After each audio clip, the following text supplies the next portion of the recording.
What if I told you that the richest people in the world don't wear luxury the way you think they do? No flashy logos, no designer overkill, just simple, almost boring clothes. Sounds insane, right? But here's the kicker. Old money families know something that we commoners don't. They don't need to show off because their wealth speaks for itself. Want to know why they stay under the radar while still owning the game? Stick around because I'm about to spill the secret sauce that'll change your entire perspective on what it means to be truly rich. Number 1, old money is about heritage, not flash. Alright, let's set the scene. You're at a charity gala. The crowd is decked out in glittering jewelry, fancy suits, and those wow shoes that everyone's trying to figure out how to pronounce. But then, out of nowhere, you spot someone who's not wearing any of that. They're dressed simply. Maybe a navy blue blazer, a white shirt, and that's it. No gold chains, no branded bags, no logos. And yet they are the ones that everyone's flocking around. Why? Because old money isn't about showing off. It's about heritage, legacy, and quiet power. Old money families don't need to wear flashy stuff to prove that they have wealth. The wealth is in their history. They don't need to shout about their success because their name is a brand in itself. Think about it. Names like Vanderbilt, Rothschild, and Windsor are synonymous with old money, but you're not going to see any of those folks parading around in flashy designer labels. Their wealth is built over generations, and it's ingrained in who they are, not what they wear. They're the kind of people who could walk into a room full of billionaires and still manage to blend in. Why? Because they don't care about making others feel inferior with their clothing. In fact, that's a huge part of the old money mindset. I don't need to make you feel small because I know where I stand. So the goal isn't to impress. You can't impress when you already own the room by being the room. It's just like walking into an old mansion with a hidden treasure trove. Yeah, you might not see the gold at first, but you know it's there because of how effortlessly everything else is set up. Number 2, the power of understatement. Now, let's talk about the art of understatement.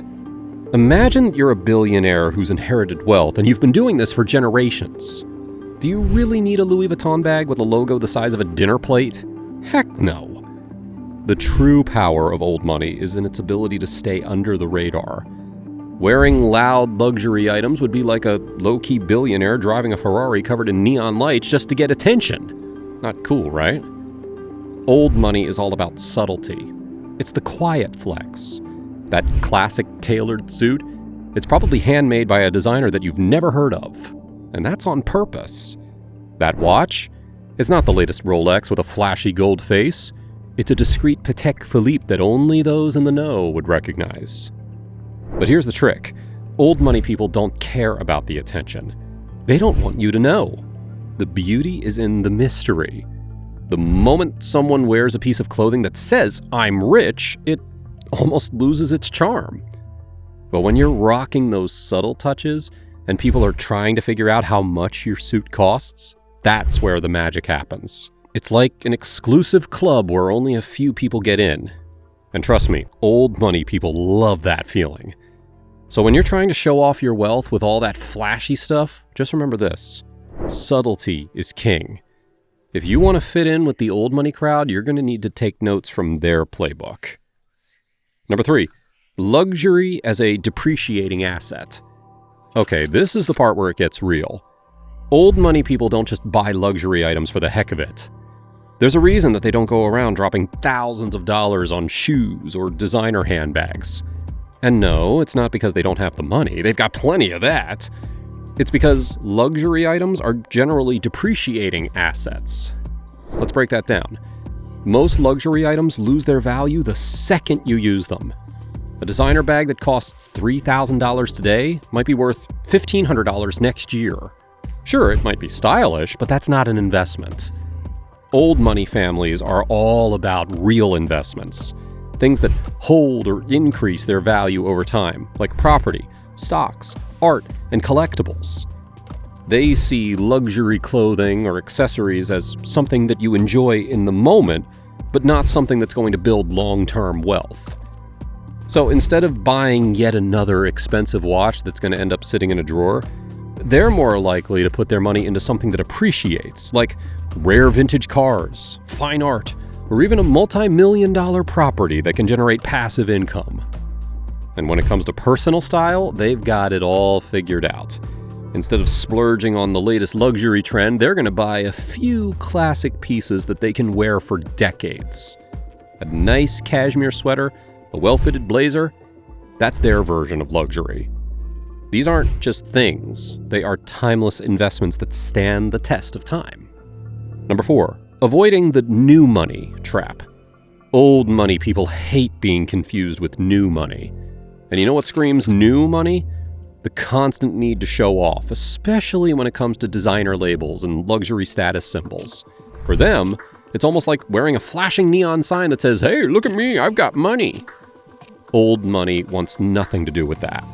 They don't need to prove anything to anyone. They understand that, in some circles, showing off wealth is considered tacky. New money people often associate luxury with status, so they buy flashy things to prove that they've made it. The old money mentality is different. They've already made it, and they know that it's not about the quote-unquote stuff. They understand that wealth is often about being quiet, low-key, and powerful, not loud and ostentatious. Old money individuals would rather attend a private dinner wearing a classic navy suit and a pair of discreet leather shoes rather than rocking the latest high-end trend. For them, wealth is about lineage and subtlety. It's about knowing that their family's name will open doors for them long after the latest trends have faded away. So if you're trying to figure out how to make your way into old money circles, we'll start by forgetting about all those fancy labels and flashy logos. Focus on class, understated elegance, and long-term investments. That is the true key to fitting in with the old money crowd. Number 5, the connection to craftsmanship. Old money people don't just go for luxury, they go for craftsmanship. There's a huge difference between the two. Instead of buying the most expensive thing with the biggest logo, they're going to be looking for quality that lasts a lifetime. Let's talk about watches for a second. They might not wear that trendy gold Rolex that everyone's raving about, but they will happily wear a rare handcrafted timepiece from a lesser-known Swiss brand. Why? Because it's about the quality of the craftsmanship, not the brand name. It's the same with their clothing. Instead of wearing a flashy designer suit, they're going to choose a shirt made from the finest cotton, woven by a family-owned Italian business that's been perfecting its craft for generations.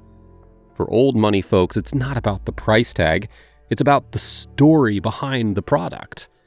They buy things that have a rich history, are made by skilled artisans, and will hold their value over time. It's about a connection to tradition and respect for things that are made properly. And number 6, wealth beyond materialism. Finally, let's talk about mindset. Old money isn't about accumulating things for the sake of having more. It's about accumulating knowledge, connections, and legacy. They understand that material wealth is fleeting, but true wealth comes from understanding how to use that wealth wisely, whether it's through philanthropy, investments, or building up a business empire that lasts generations. When you've been rich for generations, you start thinking differently. They're too busy living lives of purpose, securing their legacy and expanding their wealth in ways that go far beyond material things. So when you're trying to understand why old money people don't wear luxury, it's not just because they're humble. It's because they've got a deeper understanding of what wealth is really about. And there you have it.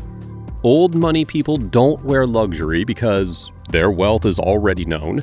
They value understated elegance.